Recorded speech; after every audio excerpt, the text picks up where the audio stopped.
ہند کا رشتہ۔ میں علامہ اقبال کی بارگاہ میں پھر جا رہا ہوں، انہوں نے ایک قصیدہ لکھا مولا نبی کی بارگاہ میں، وہ بڑا حسین ہے، مولا علی کے لیے بہت اچھا کہا، لیکن جو جناب زہرا کے لیے کہا وہ کیا کہا؟ فرماتے ہیں مریم از یک نسبت عیسیٰ عزیز، از سے نسبت حضرت زہرا عزیز۔ مریم علیہ السلام ایک نسبت عیسیٰ کی وجہ سے صاحب عزت ہیں، اور سیدہ زہرا تین نسبتوں کی وجہ سے صاحب عزت ہیں۔ نور چشم رحمت للعالمین، توجہ ہے، نور چشم رحمت للعالمین، آن امام اولین و آخرین، جو رحمت للعالمین کے لیے آنکھوں کی ٹھنڈک ہو، جو اولین و آخرین کا امام ہے اس کے لیے آنکھوں کی ٹھنڈک ہو، وہ ہے تمہید زندگی فاطمہ زہرا۔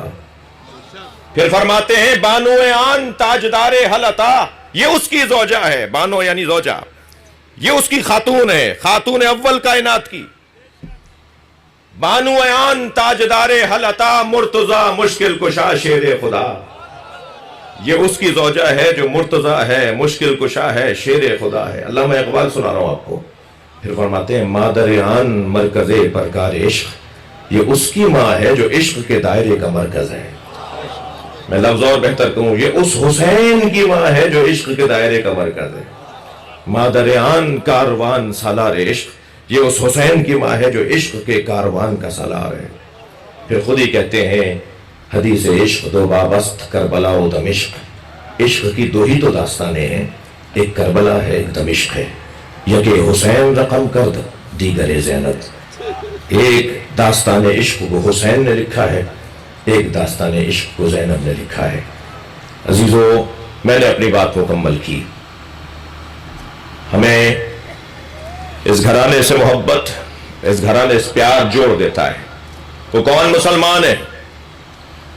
عزیزو یقین جانیے مجھے اس سنی سے بڑا پیار ہے، بلکہ میں سنی بچوں سے جب مجھ سے ملاقاتیں ہوتی ہیں تو میں کہتا ہوں کہ جن مسجدوں کے انتظامات شیعوں کے ہاتھ میں ہیں ان مسجدوں میں آ کے نماز پڑھو، ہاتھ باندھ کے پڑھو، جیسے تمہیں سکھائی گئی ہے ایسے ہی پڑھو۔ مجھے وہ سنی بہت اچھا لگتا ہے جو لاکھوں شیعوں میں ہاتھ باندھ کے نماز پڑھتا ہے،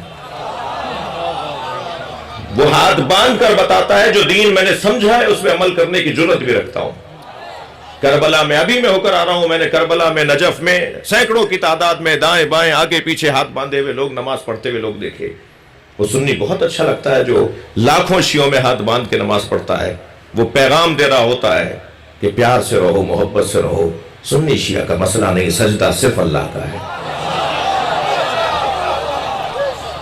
مگر عزیزو یاد رہے کہ یہ پیار کی باتیں، یہ محبت کی باتیں اس حقیقت کے ساتھ ہیں کہ ہمیں ایک دوسرے کے حقوق ادا کرنے ہوں گے، اور جن کے گھروں سے ماؤں کی تربیت یہ ہو، جیسے آج کیفیت جناب ڈاکٹر فردوس عاشق آوان صاحبہ نے تعمیر کی ترتیب دی، یہ منظر، یہ کیفیت ہمارے لیے سیاسی لوگوں سے اسی طرح ہمیں توقع ہے کہ وہ باندھتے رہیں گے۔ ملک سب نے بنایا تھا، سب اس میں رہتے ہیں، سب مل کر ایک دوسرے کا خیال کریں۔ اللہ ہم سب کو اس گھرانے سے پیار کرنے والوں میں شمار فرمائے۔